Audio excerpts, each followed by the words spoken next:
Xin chào tất cả mọi người, chào mừng mọi người đã đến với kênh của mình Viva Rosay.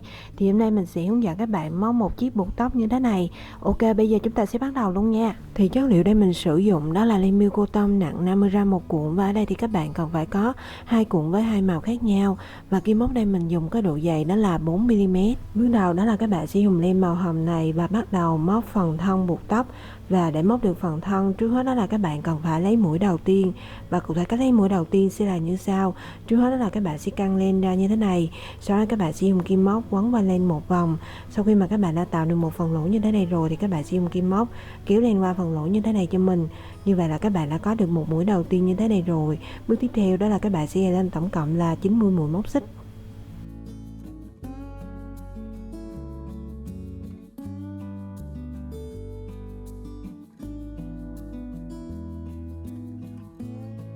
Sau khi mà các bạn đã gài lên đủ 90 mũi móc xích rồi, bước tiếp theo đó là các bạn sẽ bước vào và móc lên dòng thứ nhất. Và để móc dòng thứ nhất, trước hết đó là các bạn sẽ gài lên 3 mũi móc xích nữa. 1 2 và 3. Sau đó thì các bạn sẽ bỏ qua 4 chân mũi 1 2 3 và 4, đâm kim móc vào chân mũi thứ 5 và móc lên một mũi kép móc xích. Và để móc mũi móc kép móc xích thì trước hết đó là các bạn sẽ quấn len bên kim một vòng, sau đó thì đâm kim móc vào chân mũi thứ 5, móc lên một mũi móc xích ở đầu len thứ 3. Sau đó thì các bạn sẽ móc lên một mũi móc kép như bình thường. Tiếp tục với chân mục kế tiếp, các bạn cũng sẽ đâm kim móc vào và móc lên một mũi kép móc xích. Thì đến đây các bạn sẽ bắt đầu lặp lại cái bước đó là các bạn sẽ đâm kim móc vào mỗi một chân mũi và móc lên mỗi một mũi kép móc xích, và các bạn sẽ lặp lại cái bước như vậy cho đến hết chân mũi cuối cùng. Thì mình sẽ tiếp tục hướng dẫn các bạn nha.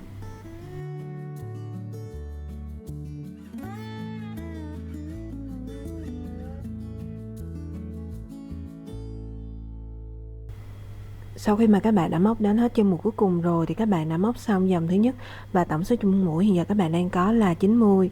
Tiếp tục đó là các bạn sẽ móc lên dòng thứ hai, và để móc dòng thứ hai trước hết là các bạn sẽ gài lên 3 mũi móc xích, sau đó thì xoay ngược phần móc lại.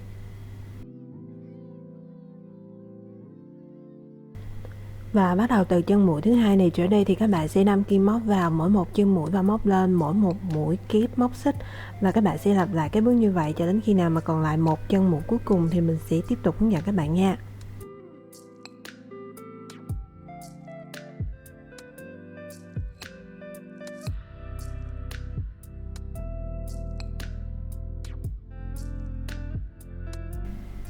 Sau khi mà các bạn đã móc dòng thứ hai và còn lại một chân mũi cuối cùng như thế này rồi thì bước tiếp theo đó là các bạn sẽ đâm kim móc vào chân mũi cuối cùng này, cũng chính là mũi móc xích thứ tư tính từ dưới tính lên trong tổng số 4 mũi móc xích đầu tiên mà các bạn đã bỏ qua.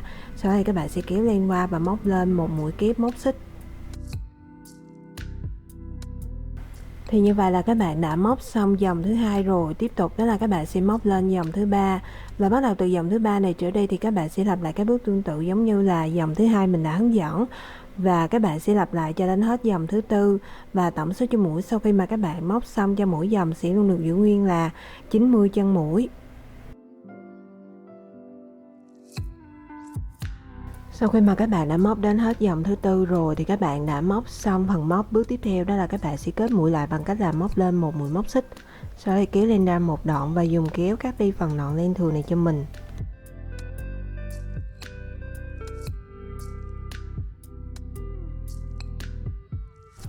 Bước tiếp theo đó là các bạn sẽ gắn phần dây thun buộc tóc này vào phần móc, và để gắn thì trước hết đó là các bạn cần phải đổi sang đầu bên kia của phần móc.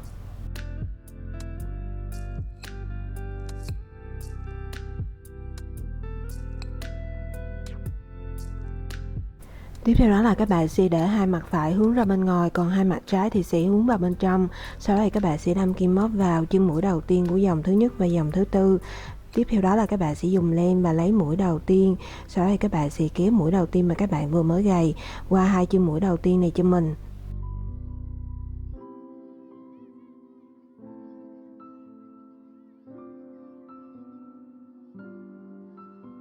Tiếp tục đó là các bạn sẽ móc lên một mũi móc xích, sau đó thì đâm kim móc vào chân mũi đầu tiên của mỗi dòng và móc lên một mũi móc đơn.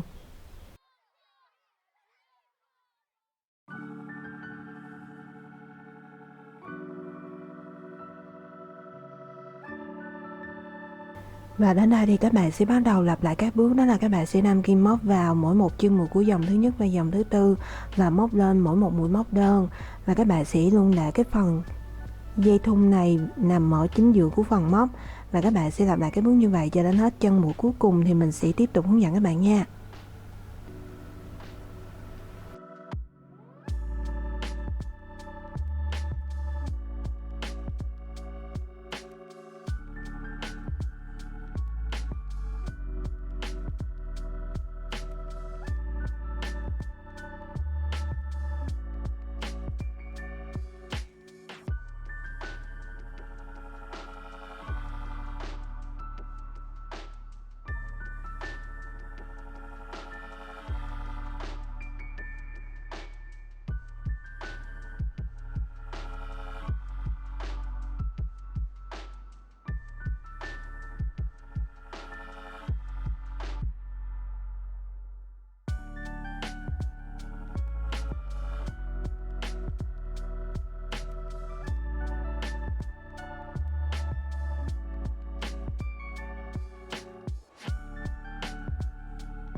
Tiếp theo đó là các bạn sẽ đổi sang len màu trắng để móc phần viền buộc tóc, và để móc trước hết đó là các bạn sẽ đâm kim móc vào chân mũi đầu tiên của phần nối, sau đó dùng len và lấy mũi đầu tiên.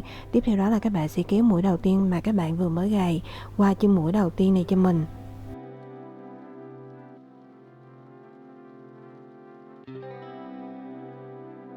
Sau đó thì các bạn sẽ gầy lên 2 mũi móc xích, tiếp tục đâm kim móc vào chân mũi đầu tiên, kéo len qua lần thứ nhất.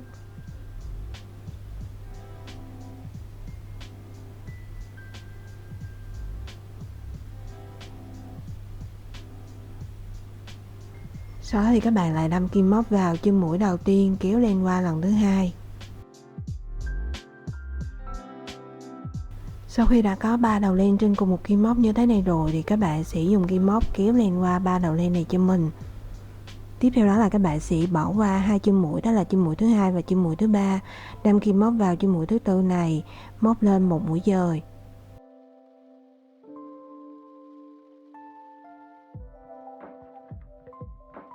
Như vậy là các bạn đã có được phần viền thứ nhất rồi. Với phần viền thứ hai, cách móc cũng sẽ tương tự giống như là phần viền thứ nhất mình đã hướng dẫn.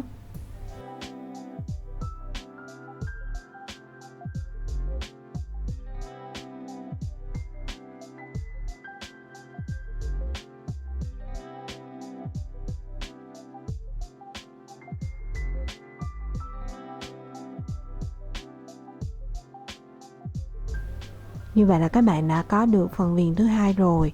Thì đến đây các bạn sẽ bắt đầu lặp lại các bước từ chân mũi thứ tư cho đến hết chân mũi thứ sáu, và các bạn sẽ lặp lại cho đến hết một vòng và quay lại điểm bắt đầu là nằm ở đây. Thì mình sẽ tiếp tục hướng dẫn các bạn nha.